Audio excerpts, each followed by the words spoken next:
Hi friends, my name's Steven with Leviathan Snakes, and for this week's ball python marketing tip, it's actually going to be a pretty long video, and it's going to be all about complete guide to building a brand for your ball python business. Stay tuned.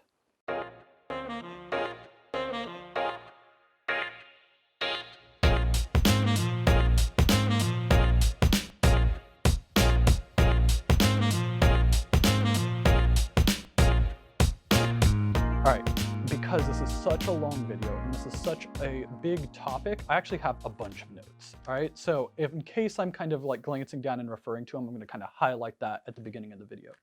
So the very first thing that you want to do whenever you are looking at starting a ball python business, or rather starting a brand for your ball python business, is to research the market. And researching the market has so many different steps and aspects that can be like its own video all on its own, and probably should be. And if you guys want, I can make a video on that, like for future weeks. Any of these topics, if you want to do more in depth, just leave a comment below that you want to hear about it, and we'll work it into the schedule to making content for it. So research the market. And the very first thing that you want to do when you're researching the market is, what is your business? And if you're watching this one, it probably has to deal with like breeding or selling some kind of aspect with the reptile community. So like breeding animals, selling enclosures, maybe you are a feed producer rather than like an actual like pet producer or breeder producer kind of thing. So figure out like, what is your business? That's the very first thing. Next is, once you have your like section of the market nailed down. So for us, we want to breed ball pythons specifically for those who've never had a reptile before, as well as those who are just starting to get into breeding seriously, like beyond just like have a couple ball pythons and are enthusiasts, like they want to make it like a life or a livelihood kind of thing. So those are our two primary target markets. So what you want to do, I'm actually going to get to target markets in a second, but before you even get onto those, who are your competitors? And this doesn't necessarily have to be like competition in the negative way, but just who's already in that market. So who are the people who are doing really, really well at selling ball pythons to those who've never had a ball python before, as well as people who are really, really good at selling ball pythons to those who are just starting to take like the deep dive into breeding. So let's go off of Petco, because Petco, while we don't really think of it as like in the ball python community, they are, and a lot of people buy their very first reptiles from Petco or PetSmart or any of those big name brand things. So we're going to use them as kind of like our example on this. What you want to do, once you have your competitors listed, maybe get like 2 or 3 for each of your different segments. Make a list and like, what do they look like? What do their logos have in common? How do their logos present to that target audience? So we're going to go Petco. Petco is like a big box store. It is a name brand, as in everybody's probably heard them. You can go to just about any decently sized city and find a Petco or PetSmart or something like that. They're department store style, really, really big, have lots of items, but maybe not necessarily super, super high-end things. So figure out all of the aspects about your competitors, what they're selling, their own marketing, where they're located at, how they're reaching consumers, okay? Just kind of make a list. You're just kind of getting an idea overall. You're not looking for anything in particular. Anything that catches your eye about your competitors, write it down. We're going to use that stuff later. Realistically, you should be looking at somebody who does a really, really good job at hitting this market. And these are like your high-performing competitors, somebody who's about average, and then somebody who does a bad job, what you perceive to be these target demographics. But they should all be trying to hit the same types of people that you are trying to hit in your business. So this is the research phase of building your brand. Once you have all of this information, it should be a lot, and it shouldn't just be something you do in 20 minutes. You are going to be able to be more informed on how you should position yourself in your own brand, which brings us to stage 2. All right, stage 2 for building a brand is to research yourself. And this is not just like, oh, what do I want to do, and let's like design my logo, what do I like the most? It is, what are you good at? So when you are looking at yourself, researching yourself, take an objective look at the resources that you have available to you. And while this can be money, capital, and other like more traditional business resources, it's also softer things like, do you have any skills that you could bring to the table? Have you worked in marketing before and you could apply that to your business? Have you dealt with animals for so long that your knowledge of animals can give you credibility within the community?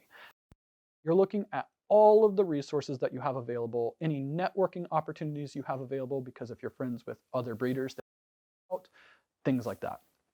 So you get, just like you did with your competitors, get everything, every single resource available to you right now, okay? Next, we want to go off of, what do you want to do? So once you have your resources available, if you decide like, all right, I want to be a high-end ball python producer who is selling to people who are already at the top of the game. In order to do that, you are probably going to have a massive amount of startup capital, because you're going to have to be buying animals that are $20,000, $30,000 plus. And in order to get enough of them and get enough of them quickly, you're going to have to pay a ton of money up front. So even though that might be something you want to do, it might not be available to you when you're starting out. Instead, if you were like, okay, I want to be able to make pet ball pythons that I'm interested in breeding in the future, as well as selling to those in my local community, that's a different level of investment on both capital resources and distribution and marketing and things like that. It's way harder to find somebody to buy a $30,000 ball python than it is to find somebody to buy a $300 ball python. So you get your resources and the things that you are good at together on a list. You also get what things that you want to accomplish, what specific morphs you want to work with, your timeline that you want to be able to hit these goals, how many clutches you want to have each year, as well as the time available that you have to supporting your business. Because the actual time it's spent to like work on your business is really, really important. Probably even more important than the amount of money you can put into it. If you're willing to wait 10 years to be able to hit the goals that you want, because you don't necessarily need the ball python income to make a living, you might be in a better position than somebody who just lost their job and they need the money right now in order to pay their rent or mortgage or keep their lights on. They're different levels of positions and they do different things for your business. Again, a completely different video for a completely different time, but people can get into like really, really tight positions when they overextend themselves, when they want to do more than what they're really capable of doing. And this is situations where an emergency comes up and then they're forced to sell their collection or sell large parts of their collection. Again, different video for a different time. If you guys want, we can, again, make it, just leave a comment down below. So back on topic. So once you have your resources and your goals, try to find the type of person that would best align with those types of things. So if you're looking at that you have enough startup capital where you could pretty much make blue-eyed Lucies fairly easily. You could get maybe a couple blue-eyed Lucies, breed them together, make more blue-eyed Lucies, maybe get like one blue-eyed Lucy and maybe a Mojave female, breed them together. Now you have half of them are going to be whatever your blue-eyed Lucy allelic combo is, and the other half are going to be a blue-eyed Lucy. Figure out who is best served from that product and that kind of style. And it's probably not going to be really high-end ball python breeders are going to want to buy a 2-gene combo animal. Instead, it's probably going to be more pet owners. So once you figure out that type of person, you want to keep them in mind. They're going to be the key to all of your marketing and all of your branding later on. And what you want to know is what motivates them. Why would somebody like that find value in this animal or in you and your brand? Why would they want to work with you? In addition, figure out the things that might mitigate them. So let's say that you're able to really 13 just have amazing content that really, really appeals to them. A mitigating factor is that they are not the decision makers on whether or not they can have an animal. Instead, it's their parents. So being aware of the mitigating factors will help inform your content later on. And then finally, objections. So objections are reasons why they wouldn't want to work with you. And this can be objections based off of price. It can be objections based off of them not trusting you because you're new or you don't have a brand established. This can be objections from pretty much anything. Just maybe they don't want to an animal to them, so they're not local, and therefore it's an. And keeping objections in mind when you're doing your marketing is really, really important. There's no point in marketing to somebody who is never going to buy from you to begin with. It's wasted effort. So again, this is business aspects and not necessarily wasted effort. I apologize. It was a little rude. When I say wasted effort, I don't mean that you shouldn't engage with people who are not going to buy from you. I'm talking strictly on a marketing perspective.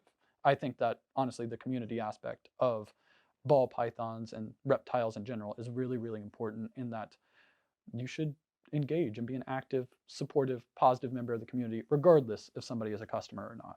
So, all right, after you have this target demographic identified, this target audience, the ideal customer, what ways can you relate to them? If this type of person is nerdy, let's say that they're you've built your model and this model says that the ideal customer for you has already owned a ball python, maybe one or two, and also is interested in video games, fantasy novels, sci-fi movies, horror, things like that. You're kind of building up the psychographic of an individual. If you can find ways that you can connect with that, like genuinely connect. So like I'm a big nerd. Courtney and I are really, really big nerds. We love D&D, we love fantasy novels. If we are able to make our marketing reflect our own values, it will seem genuine to this target consumer. And you are going to be you're going to have a much easier time connecting with them and forging those really, really meaningful relationships and loyalties that are necessary to make small businesses succeed. Because there's so many people, really, you can get a ball python from anybody. You can find whatever you're looking for from somebody, and it does not have to be from like us or from any other individual breeder. Somebody else has it. So if you're able to connect with somebody in a meaningful way, you are going to do way better overall long-term for your marketing.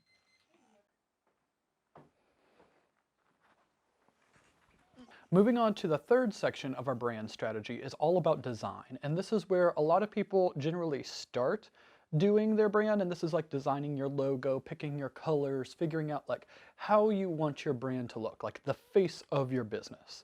And I do believe that it's important to do this after you've already researched your competitors and you've already figured out like which way do you want to position yourselves to appeal to your best consumers. So when you're coming up to your logo, there's lots of different like thought processes on logos, but I'm just going to kind of talk about like the way I think that these types of logos are the most effective. This doesn't mean that if you have a logo already and it doesn't follow into these guidelines that it's bad, because really your brand image, the design aspects, your logo, it's more about like how often people see them to determine the effectiveness. These are just more for somebody who doesn't have a logo at all and they're trying to like develop their own brand identity from scratch. So first, logos should be simple. Essentially, they are things that really, really shorthand, just a visual element that lets your consumers and your audience know that this message is from Leviathan snakes or Justin Kabolka reptiles or anything like that. Like a really, really simple shorthand. The more simple it is, the easier it is to remember. So generally, in my opinion, I think that the best logos have a very unique and distinct shape. So if we are going to talk about like our logo for Leviathan snakes, our logo isn't so much the snake in the middle, though that is an important piece. It's actually like the planet shape. Because when you're picking out the shape of your logo, you want it to stand out from all of your competitors in kind of one way. So that way, essentially, if somebody just saw it at a glance, they could easily tell that it's different. So when you see like lawyers and stuff, a lot of their logos are like the initials of the lawyers in that law office. And I personally don't think that this is a very good logo because if you look at any other law office, they probably have something very, very similar. And you couldn't just from a glance tell the difference between the competitors. Instead, if you start with a shape, something that is unique and distinctive towards your specific business, it will be way easier to stand out. And you always want to start from the shape. You don't necessarily want to start from an image. You don't want to start from color. The shape is going to be the base element. And if you can make it where all in black and white, just black and white, no gray, no shading, just black and white, your logo is distinctive and it still conveys your brand, that is a good logo. So if you're thinking about like the Nike swoosh, black and white, very distinctive, very simple, unique shape, nobody else has something like similar enough, everybody can recognize the Nike brand. So that's one example when you're looking at your logo stuff. Beyond logo, you want to look at color. So color is going to be one of my favorite aspects of design, specifically when it comes to logo work, because this is how you're going to be able to add like your own personality to it. So you get your shape, and this is kind of like literally your brand, like if you're thinking about like cattle and things like that, to say all of this stuff is part of our business. Your color is going to be able to convey emotion to it. So if you have something that's really dark, high contrast reds, it's going to appeal to somebody that is different than a logo that is pink and purple and yellow and stuff like that. And I apologize, my son's in the background kind of talking. I'll be right back. Sorry about that. There was people coming in the house. My son had a quick question. He's in his room playing the Switch. My light fell down. There was a bunch of stuff going on. So it was a little bit of a longer break than I had anticipated. So hopefully I pick up in the right spot. So going off of a logo, we already talked about shape. Let's jump into like color. So I think that color is really important because it is one of the first ways that you can convey your brand values, like how we kind of talked about who is your ideal customer. Connect your brand, your logo specifically, to them. So if your brand, if your ideal customer is somebody who is predominantly male, maybe younger, let's say like early 20s, they tend to have interests that are like edgier, like maybe like a horror. They already like reptiles. They have like interest in like metal bands. You can get an idea of who they are and the type of like clothing and aesthetic choices that they like. So if you're choosing your colors, if you make it appeal to those types of people, in this case maybe like dark colors, deep reds, things like that, it is going to better resonate with them because this is a really, really high level look at brands. People support brands that they feel align with themselves or they align with the people that they want to be like. So it's way easier to make a brand that aligns with a specific group of people. So color is one way. So paying attention to what colors your target audience likes and incorporating them into your brand's scheme. Beyond the shape that's distinctive from everybody else in your space and beyond your color to align with your target audience.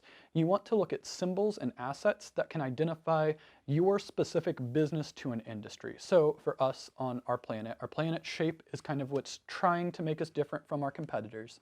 Our colors are identifying with that core kind of group of people, and that's essentially people who want pets for the first time and they want to go with somebody that they feel is warm and welcome and has more of like pretty kind of vibes, and then somebody who's like dark and edgy and maybe like kind of cool but a little intimidating.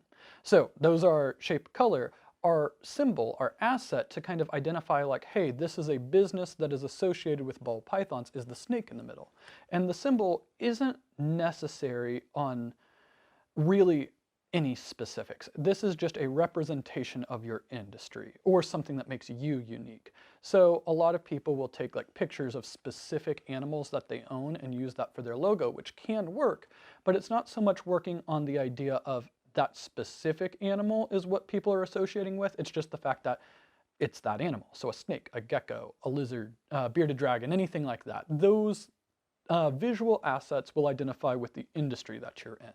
So those are really the three main parts of a logo, and that is your overall shape, the colors that you choose to use in your brand, and then any visual assets to identify it with a specific industry. So for us, we have three aspects of our logo, and that is our planet shape with the rings, kind of goes off of our sci-fi, fantasy, nerdy kind of interests, as well as distinctive in the space.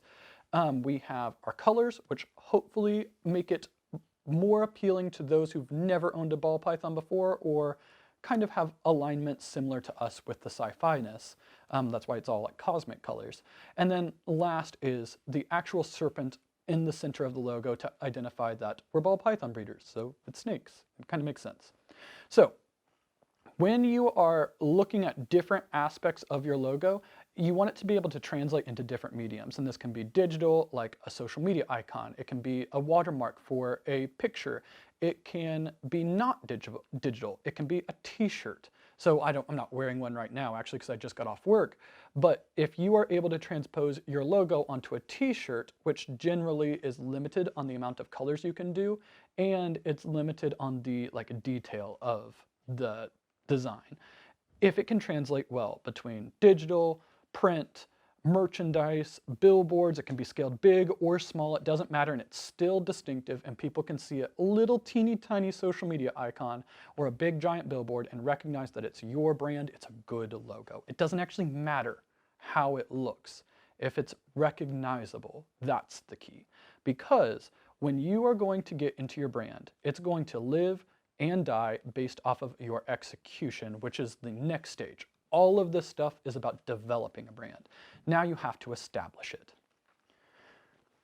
So section 4 of this whole brand strategy is going to be off of execution. And this is getting, again, really big. We're going to look at platforms. So platforms and avenues of your brand strategy. This is where can you put your logo, where can you put your brand assets and your voice and materials, stuff like that, in order for the ideal customer to find it. So one of the probably most prolific places that you can find new businesses go to is social media. And I think that social media is probably the best avenue for any business in 2021 because there's so much detail and there's groups of people for anything. So if you are going to start on social media, you want to find that core customer, that core potential customer that you want to interact with. And you want to put your content in front of them. So if you're starting up a social media account, you just need to create content first. I would say very first step is just generate a bunch of content. Like don't even worry about like 1 post a day, 3 posts a week or anything like that. Just go and as fast as you can get to 30 pieces of content. So if this is on Instagram, 30 different pictures, videos, reels, things like that. Things that are actually on your feed. If it's YouTube, 30 different videos. If it's TikTok, same thing. 30, that's your goal. Once you hit 30, at the entire time interacting with people and doing outreach, which is going to be the next stage of our brand strategy. Once you hit 30, then you want to establish a very consistent pattern so that way people find you reliable and know what to expect. So if this is going to be, I'm going to post every single day, commit to posting every single day. Because not only is it your assets that are establishing your brand, it is all of your actions. And this is something that a lot of people forget. A brand is not just a logo. A brand is not just colors. It is all aspects of your business. So if you want to be viewed as a reliable, trustworthy brand, and you're going to be having a social media presence, your social media presence should be reliable and trustworthy. So in all aspects of your marketing, you should be staying true to your brand values. And if the person that you want to connect with most, like somebody who is communicative and reliable, I know I've been saying reliable a lot, and let's say cool or knowledgeable or anything like that, any other quality, all of your captions, all of your content, it should support that in some way. So that way you're not just throwing up if you want to be seen as serious, and there's nothing wrong with this, I don't think there's anything wrong with this at all, but it is a different target market. If you want to be seen as serious, a serious, reputable ball python breeder who does high-end animals and is 100% straight to business, you probably don't want to be posting pictures of your ball python in cute, adorable hats and then being like, LOLs, SNEK, S-N-E-K. Just because it doesn't fit with your brand voice. So when you are putting your content out on social media, on any other platforms, websites, printables such as flyers, brochures, business cards, stickers, you want it to be consistent because it's that consistency time over time again that is going to establish your brand in your audience's mind. So once you kind of have your content and you're posting it out, the last major step to executing a brand strategy is engagement. So not only are you making your own content, you need to be an active member of the community. So if it's ball pythons, like commenting on forums, going to different hashtags and reaching out to different accounts and displaying your brand's values, whatever you've identified with them in every interaction. So if your brand is supposed to be supportive, happy, and positive, going out and being supportive, happy, and positive with other members of the community and not only waiting for them to interact with you. That's going to be the best, fastest, easiest way to establish a strong reputation, and a strong reputation with all of your other brand stuff in mind is going to let people remember you. And when it comes time for you to finally have a clutch and sell something, and you've already established a brand, you are going to be having customers wanting it because it's from you, not because they necessarily want a Mojave bell python, a blue-eyed Lucy, a clown. They want a snake or animal or gecko or lizard that you produced. And when you can achieve that aspect, that it doesn't actually matter about the product, they want to support you and your business, that is when you know that you have made a successful brand. I really hope that you enjoyed this video. I know there was a lot of interruptions. If you did, please hit the like button, leave a comment, subscribe, and like I said throughout the whole video, there's a lot of different topics and there's a bunch of depth that we didn't even get to. If you want more information about any of these topics, leave a comment below and we will definitely get to it in the future. We will see you again on Sunday and hope you're having a wonderful week.